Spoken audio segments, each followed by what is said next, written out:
Hello A2, welcome to your flip learning on lateralisation, your guided note taking, however you want to look at it. So if you can make sure you've completed this before the session on Monday or Friday, depending on which group you are with me. Although for some of you that might be over half term because of CPD week. Aren't you lucky? You will have two forms of note taking to complete over the holidays. So, lateralisation, I know a lot of you have already made notes on it, which is absolutely brilliant because this will be the second time you've looked at it. The third time will be when you look at it in class. The fourth time will be when we revise it, review it the week afterwards, possibly set some homework on it. So already you've looked at it 4 times rather than once if you'd just made notes in class. So if you can just refresh and check your knowledge on this one for me. AO1, you've got lateralisation and split brain research, so make sure you're comfortable with both of those concepts. So lateralisation was first identified by a scientist or a psychologist called Dax. I think his name was Mark Dax, I can't remember now, Mark Dax, who found that there were a lot of he found that he had a lot of patients who'd lost the ability to speak, and that was due to damage in the left hemisphere only. If there was it didn't have to be damage in the right hemisphere. So he found that they lost speech when it was there was only damage in the left hemisphere. So he started to realise that certain, and this is kind of the definition of lateralisation, that certain hemisphere specialise in certain functions. So as we know, for 95% of right-handed people and 60% of left-handed people, that are language centres. So for almost all of them, and that's probably the easiest way to refer to it if you think about the in the exams, almost all of the people in the exam have their language centres in the left hemisphere. So the left hemisphere, one of the specialised functions is language. Okay, and you've got the idea, and also the other idea of lateralisation, of course, is that the left-hand side of the brain controls the right-hand side of the body. The right-hand side of the brain controls the left-hand side of the body. So we have specialised functions in each hemisphere, and also each hemisphere controls a specialised part of the body, almost, or a side of the body. And of course, lateralisation, you've looked at it last week with localisation, links in with Broca and Wernicke. So Broca, who's speech production, and Wernicke, who is speech comprehension. And they are both found in the left hemisphere only, therefore making lateralisation the left hemisphere specialised in language. The way that the brain communicates is with something called the corpus callosum, or callosum. This is, if you think about your two hemispheres, imagine your brain hat that you made, the way it's stuck together, you glued it together with a piece of tape or with glue, or if you weren't brave enough to wear your beautiful hat out, you might not have stuck it together at all. But if you were going to, I want you to imagine that's essentially what it was. The equivalent of the corpus callosum is like a fibre, a set of fibrous kind of tissue which links the two hemispheres together and helps them communicate. So a really effective way, and this is where and apologies, so don't forget, it's not just all about movement. Visual information goes from the left field of vision to the right hemisphere and vice versa. Sensory information is the same. A cold left arm, so sensory information from the skin on the left arm is processed by the right hemisphere, and movement in the right side of the body is controlled by the left hemisphere, and the other way is way around as well, so movement on the left side of the body is controlled by the right hemisphere. This is linked to the way that we could test or explore the idea of lateralisation and identify it came as an opportunity when there's something called split brain patients who have had the corpus callosomy, I think, which is just the idea that the corpus callosum is cut, and that's to reduce seizures. So it's very, very rare now, and it's very, very incredibly serious epileptic seizures that are uncontrollable by medication and so on. It was a bit more common in the past, but even then it was quite serious because of these really significant side effects that some of the patients could experience. What it does mean is the two hemispheres can't communicate. So therefore, you can't pass information between the two. So if you see something in your left visual field, it is processed by your right hemisphere. If you then wanted to talk about that thing, you would need to transfer the information from the right hemisphere to the left hemisphere so you can name it, so you can verbalise what you can see. However, without the corpus callosum, that is not possible. So, because you're not passing the information across. Okay. And this leads us nicely onto split brain research, because split brain patients allow us to work out which part of the brains are specialised. So, kind of isolating particular behaviours, and that's why we identified language as something that is specific to each hemisphere. So we've got Sperry here, and his partner in crime, who I'm not sure, again, Gazinger, who used 11 split brain patients, now significant, and then 11 control patients as well. A significant thing here to be aware of is that the variation of the way the brain was split was very, very different. So some people had really significant cuts, other people they weren't quite so, the brains weren't quite so split, there wasn't quite so much diameter, or the corpus callosum hadn't been quite so legioned. So just be aware of that, think about that, because obviously that has an impact on the methodological evaluation points that we put forward. What they were given, and if you Google the word Sperry split brain, you will see the process. They were asked to stare at a dot in the centre of their vision, and then images were flashed into the right and the left visual hemisphere, or visual field, sorry. So the right or the left visual field, and then they were asked to do certain tasks. So the split brain and the control patients were asked to name the object in the visual field. So it's flashed into the left visual field, they have to name it, or if it's flashed into the right visual field. They also had to do recognition by touch. So they were shown an image, and then they had to try and, there were a couple of kind of things in front of them, and they had to feel for the one that matched it up. So if they saw a picture of a key, they had to feel through various objects, and they had to identify, this is the object that I just saw. So by touch, they need to identify the object. And also they've got dual words. So they were flashed in the left visual field, there was flashed one image, and in the old word, and in the right visual field was flashed another, and then they were asked to verbalise one and to write another, and to see which one they were able to do which with. So if we work that through, we have imagine in a non-split brain patient, if the word key was flashed in the left visual field, then the information would go into the right hemisphere. It would pass over the corpus callosum, and we'd be able to say the word key. Now, so that's in a control, that's what normally happens, that's why you're able to verbalise things. We then think about a split brain patient. So if the word key is flashed in the left visual hemisphere, I think it's for about 1/10 of a second, or something like that. It's on another slide, so we can look at that. Then that would go into the right hemisphere, and it wouldn't get any further. The language centre is in the left, so they wouldn't be able to verbalise it. So the key is in the left visual hemisphere. The key is in the left visual field. It is processed in the right hemisphere in the visual centre, and because it can't pass over to the left side of the brain, the left hemisphere where language is, they cannot verbalise it.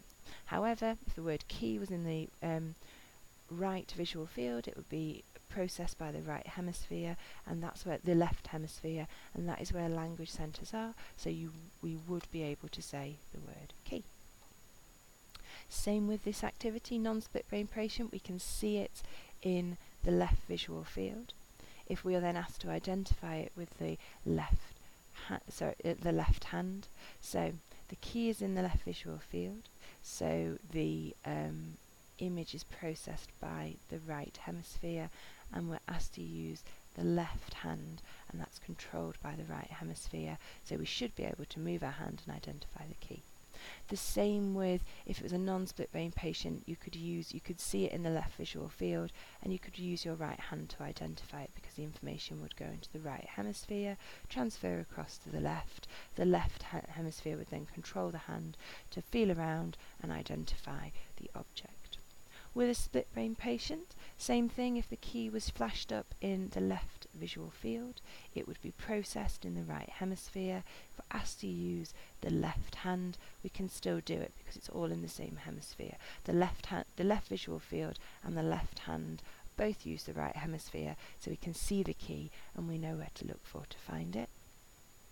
However, if you see an image of a key, and there we go, I can find the key.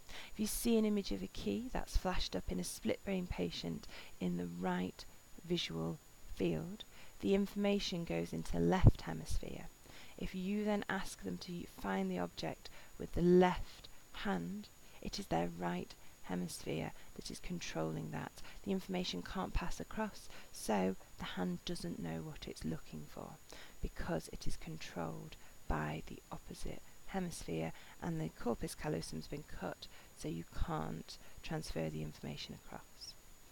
Thinking about the dual task, if the key is in the left visual hemisphere, visual field, and the word ring is in the right visual hemisphere, the key would be processed in the right visual field. If you're asked to write with your left hand, you would then be able to write if you ask the left hand, you could identify the key. If the word and then the word ring is processed in it's in the right visual field, so it's processed in the left hemisphere, and so that's where the language centres are, so you're able to verbalise that word. So if the key was in the left visual field and you're using your left hand, then you can identify the key by touch. If the word ring was in your right visual field, it goes into the left hemisphere, which has the language centres, so you can verbalise it. Okay. Do your best to understand those. We will go through them in class as well a few times, but it just takes a little while and a little bit of practice to familiarise yourselves with them. Right, AO3. We have for lateralisation, so technically you could be asked a 16-mark question to describe and evaluate lateralisation theory, and you could be asked a 16-mark question to describe and evaluate split brain research. You can steal from the others, so it doesn't need to be, you do need to remember they're slightly different, but they don't have to, we don't need to memorise loads of new information. So supporting evidence for lateralisation, as we've just looked at, is the idea of Sperry. You would talk about Sperry, and you would particularly talk about his findings and how they link to lateralisation and how they support, therefore increase the validity of lateralisation. So we do see that split brain patients can't transfer information between the hemispheres, and therefore some of their abilities are reduced, suggesting that certain hemispheres do have certain functions. However, there are methodological issues, and we will come to those in when we talk about split brain, but you can use them in lateralisation as well. What you must do is link it back. If we're relying on research that is methodologically lacks validity, is it really that supportive? Can we be that confident in lateralisation? We could be finding the information for different reasons. And then we have Rogers 2004, so this is again supports the idea of lateralisation. So the idea of lateralisation linking to the evolutionary approach is that it allows us increased neural processing, so we can do more with our brains. If one hemisphere is doing one thing and one hemisphere is doing the other, then it will support our survival. And they did find that domestic chickens, and I think this is in your dog book if you have a look, domestic chickens, one hemisphere was all about food, searching for food, the other hemisphere was all about looking out for predators. If we didn't have lateralisation, if all of the brain did all of the processing, we'd only be able to concentrate on eating food and we'd get killed by predators, or we'd only be able to concentrate on looking for predators and we'd starve because we couldn't access food. So this supports the theory of lateralisation. It kind of bolsters it. However, there is opposing research with Tonston, who found in 1993, who found that, and again this links in with evolution, so according to lateralisation the idea is that it increases our neural processing capacity, so we're more likely to survive.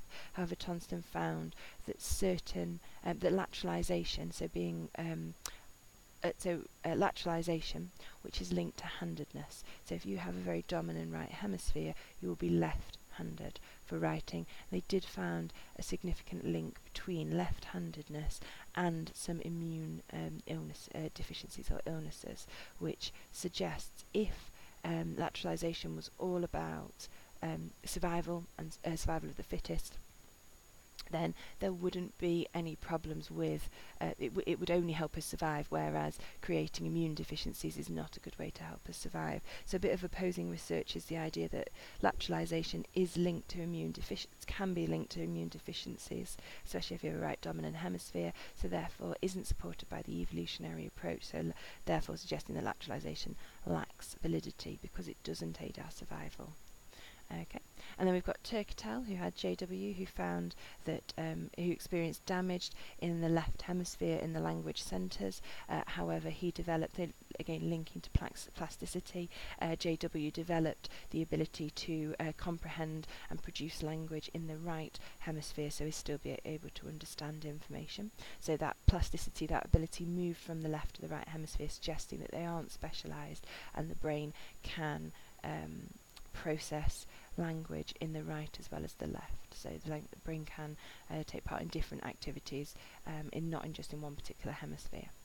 And this is the same with an example, a case study of somebody, a gentleman called Kim Peek. If you've ever seen Rain Man, he is the inspiration for Rain Man. He is what we call he has autism and is what we call a savant, so somebody with amazing capabilities in a particular area.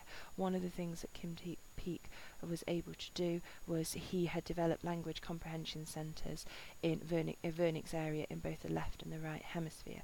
This meant that he could independently, at the same time, read 2 pages of text. So one eye would be processing the left eye would be processing written information in the right hemisphere and understanding it, and another eye would be reading the information from the right visual field and processing that information in the left hemisphere. So he could take information in because he had language centres in both hemispheres of his brain, so he could read at a phenomenal speed and take information in.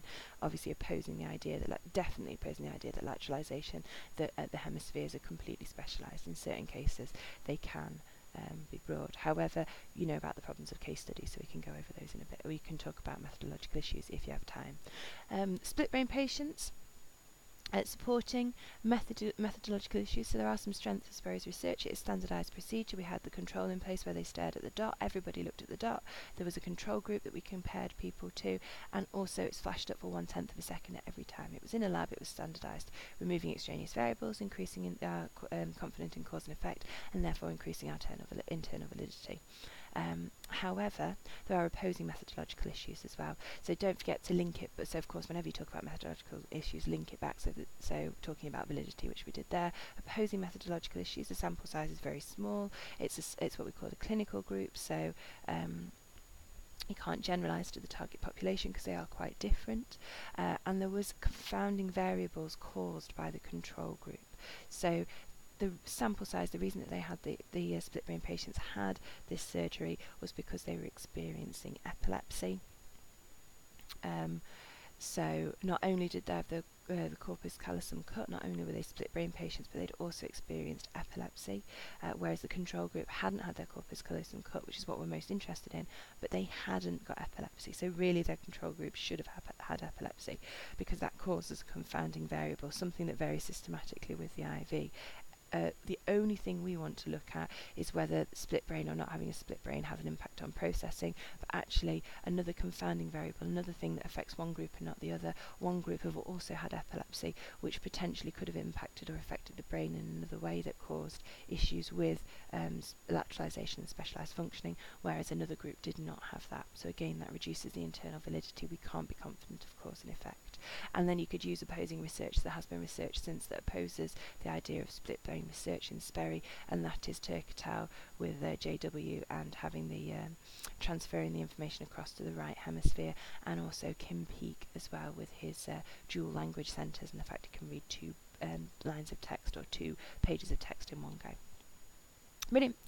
If you can just add, and for some of you you'll be making new notes, for others it will be adding and amending your notes a little bit to just make sure that you're really comfortable with that information. Okay, thank you very much.